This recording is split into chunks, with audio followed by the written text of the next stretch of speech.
As regras da leitura analítica te ajudaram a ler livros expositivos, ou seja, aqueles que transmitem conhecimento, mas essas regras podem ser flexíveis e serem adaptadas a tipos específicos de livro, como livros de matemática, ciência, tratados filosóficos e livros de ciência social.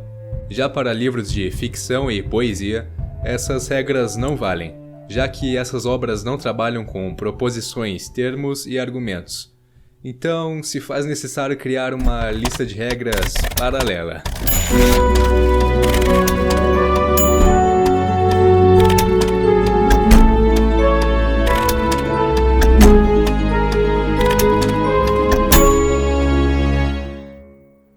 Se você quer aprender a ler da maneira correta com um dos maiores educadores do século XX, clique no primeiro link na descrição e peça já o seu livro. Antes de continuar o vídeo, não se esqueça de deixar o like, se inscrever e ativar o sininho das notificações. Assim você estará nos ajudando a levar esse conhecimento para cada vez mais pessoas.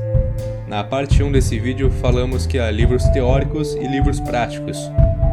Os práticos sugerem que algo seja feito, e ao terminar de ler o livro e concordar com o autor, esse algo deve ser feito por você. Os livros por si só não podem resolver os problemas práticos que propõem. É preciso que você aplique as regras gerais expostas no livro e aplique em situações específicas no seu dia a dia. Podemos dizer que há dois tipos de livros práticos.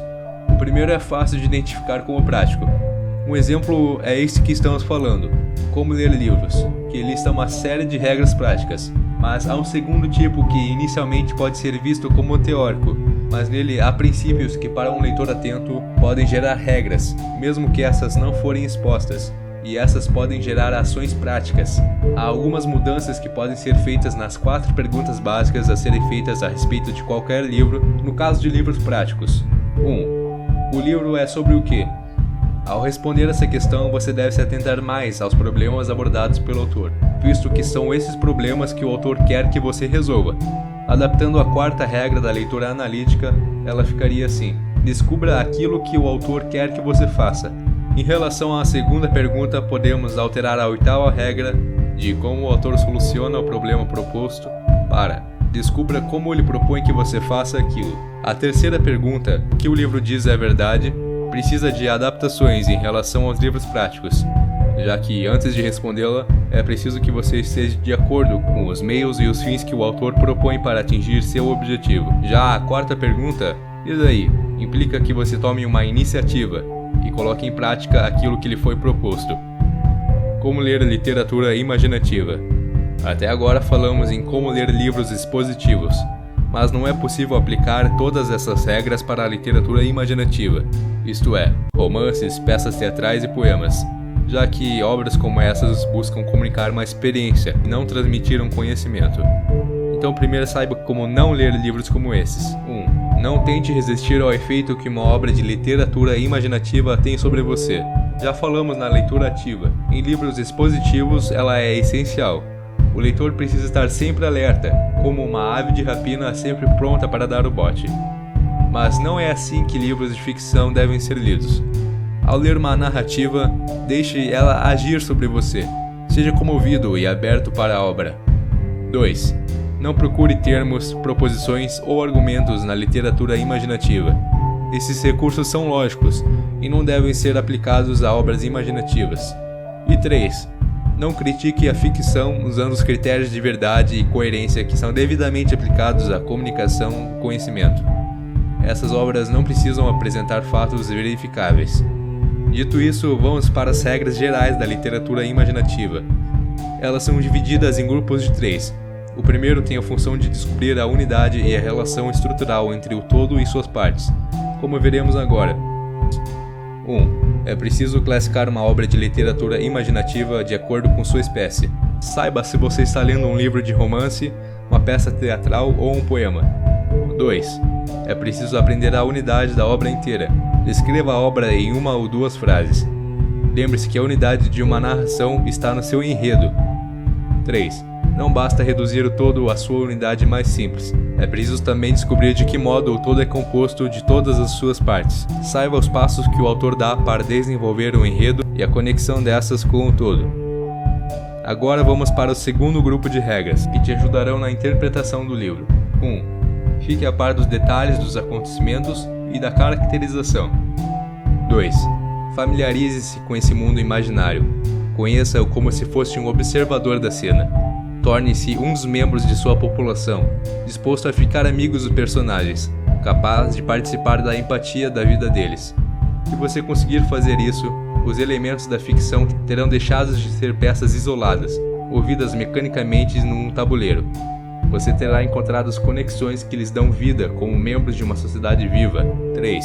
Depois de se familiarizar com os personagens e com o mundo descrito no livro, siga os personagens em suas aventuras. Agora vamos para o último grupo de regras que descreve como criticar os livros de literatura imaginativa. 1. Assim como nos livros expositivos, você não deve criticar a obra antes de entendê-la. Não critique uma obra imaginativa enquanto não tiver apreciado por completo a experiência que o autor quer que você tenha. Depois disso, diga o que você gostou e o que você não gostou, e exponha objetivamente o porquê disso.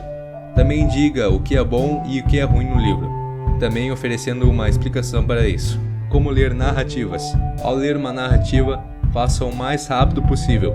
O ideal seria lê-lo todo de uma vez só, mas geralmente isso não é possível, dada a extensão de algumas obras narrativas. Fazendo isso, você terá uma melhor visão da unidade do livro, e não se esquecerá dos acontecimentos e personagens com tanta facilidade. Uma nota sobre os épicos.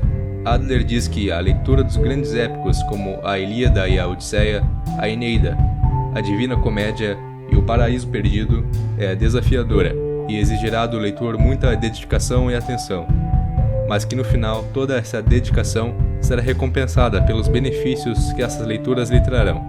Como ler peças teatrais. Uma peça teatral, quando se limita a um papel, está incompleta, assim como uma música, que só está completa quando sai da partitura para ser tocada. Então, ao ler uma peça, imagine o teatro, imagine os atores encenando. Se possível, atue também. Leia a peça em voz alta. Com certeza isso te ajudará a entendê-la. Como ler poemas líricos. Para ler poemas, as dicas são as mesmas. Leia-o todo de uma vez, do início ao fim. Por mais que você não entenda uma estrofe, não volte nela. Vá até o fim. Depois você pode lê-lo novamente quantas vezes for preciso. E a segunda dica é: leia-o em voz alta. Como ler livros de história. Ao ler um livro de história, não fique apenas em um livro, ou em um relato. Para tentar chegar mais perto da verdade, é preciso ver vários pontos de vista sobre o mesmo acontecimento histórico. Outra sugestão é não ler um livro de história apenas para saber o que aconteceu no passado, mas para saber como os homens agem e continuam agindo até os dias atuais. Devemos encarar livros de história como livros expositivos, fazendo as 4 perguntas básicas. Saiba sobre o que é o livro. Saiba como o historiador conta a história. É em ordem cronológica ou ele usa outros critérios? Depois de entender, critique o livro. Sua crítica pode ser baseada na maneira como o autor descreve o comportamento humano. Talvez você julgue que as pessoas não ajam como o autor descreve. Ou você pode criticar dizendo que o autor está mal informado. E a última questão: e daí precisa receber um destaque nos livros de história. Aprenda com os erros do passado e saiba como podemos agir para que eles não voltem a acontecer. Como ler sobre atualidades. As notícias ou até livros sobre atualidades devem ser lidas também fazendo as 4 perguntas básicas. Mas é preciso dar um destaque em quem é seu autor, que tipo de mentalidade ele possui. Para isso, faça essas 5 perguntas. 1. O que o autor pretende provar? 2. Quem ele pretende convencer? 3. O autor pressupõe que você tem algum conhecimento particular? 4. Ele usa algum linguajar peculiar? E 5. Ele sabe mesmo do que está falando? Como ler livros de ciência e de matemática. Há cada vez mais livros dessa área feitos por especialistas para especialistas no assunto. Não abordaremos como ler esses tipos de livro, mas sim os clássicos da ciência e da matemática, que podem ser lidos por um leigo no assunto, como obras de Galileu, Newton e Darwin. O primeiro conselho para ler essas obras é: deixe o mais claro possível o problema que o autor tenta resolver. Depois, saiba como ele fez isso. Os livros de ciência e de matemática, você terá alguns pressupostos iniciais, que são essenciais para chegar à conclusão. Identifique os termos usados. Nesse livro não será difícil achá-los. já que geralmente estão em palavras técnicas ou incomuns.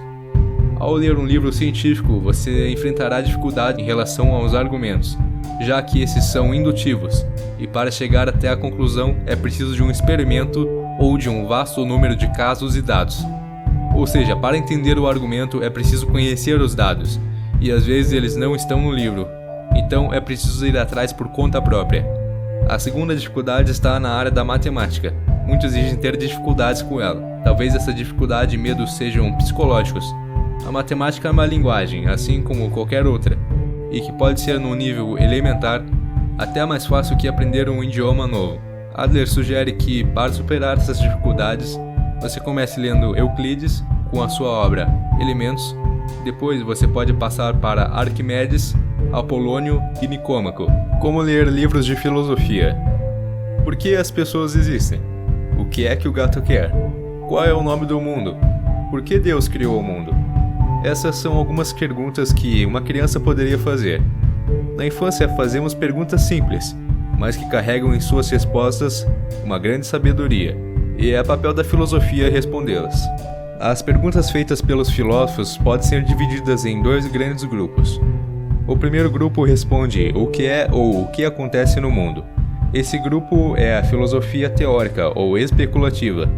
Nele há questões relacionadas ao ser e ao devir, à necessidade e à contingência, ao material e ao imaterial, ao físico e ao não físico, à liberdade e à indeterminação, as faculdades da alma, a natureza e a extensão do conhecimento, e também a liberdade da vontade. O segundo grupo é chamado de filosofia prática ou normativa. Ela se encarrega de responder aquilo que deve ser feito e buscado. Responde perguntas relacionadas ao bem e ao mal, do certo e do errado, mas também da classificação dos bens, a respeito também dos deveres e das obrigações, das virtudes e dos vícios, da felicidade, do sentido ou objetivo da vida, da justiça e dos direitos na esfera das relações humanas e da interação social, do Estado e de sua relação com o indivíduo, da boa sociedade, da politeia justa, da economia justa e da guerra e da paz. Esses dois grandes grupos foram trabalhados pela filosofia desde sua origem. Elas também são chamadas de questões de primeira ordem, mas a filosofia moderna raramente tenta respondê-las. Ela se preocupa mais com as chamadas questões de segunda ordem, que são questões a respeito do nosso conhecimento de primeira ordem, questões sobre o conteúdo do nosso pensamento quando tentamos responder a questões de primeira ordem, e questões a respeito dos modos como expressamos esses pensamentos por meio da linguagem. Ao ler um livro de filosofia, você provavelmente vai se deparar com um dos grandes 5 estilos expositivos. São eles: 1. O diálogo filosófico. É o estilo adotado por Platão em sua obra Diálogos. É uma conversa entre duas pessoas com ideias opostas, a fim de se chegar à verdade ou a uma conclusão. 2. O tratado filosófico ou ensaio. Estilo esse originado de Aristóteles. Um tratado ou um ensaio começa formulando o problema principal, depois há uma discussão meticulosa do assunto e no final tratam de problemas especiais. 3. O confronto de objeções. Esse estilo foi desenvolvido na Idade Média e aperfeiçoado por São Tomás de Aquino, e eles seguem sempre a mesma estrutura. Propõe-se uma questão, apresenta-se uma resposta errada e seus argumentos, esta resposta é rebatida e, por final, apresenta-se a resposta correta. 4.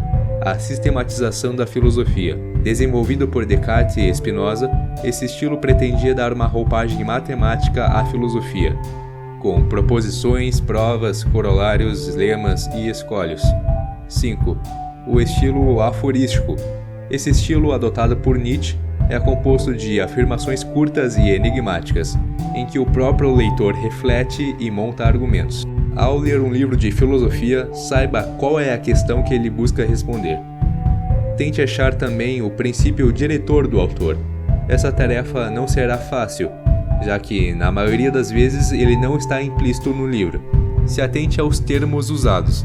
Na filosofia, as palavras técnicas são geralmente palavras normais, usadas em outro sentido. E por último, aceite os pressupostos iniciais dados pelo autor. Como ler livros de ciência social. A definição de ciência social é um pouco confusa, mas podemos dizer que ela engloba campos como a antropologia, a economia, a política e a sociologia. Assim como a definição de ciências sociais é confusa, lê-las também é, na medida em que cada livro é diferente um do outro. Muitas vezes eles são um misto de livro expositivo e de literatura. Outra dificuldade está nos termos, já que eles, apesar de serem do nosso conhecimento, não são usados de forma exata, assim como um cientista usa.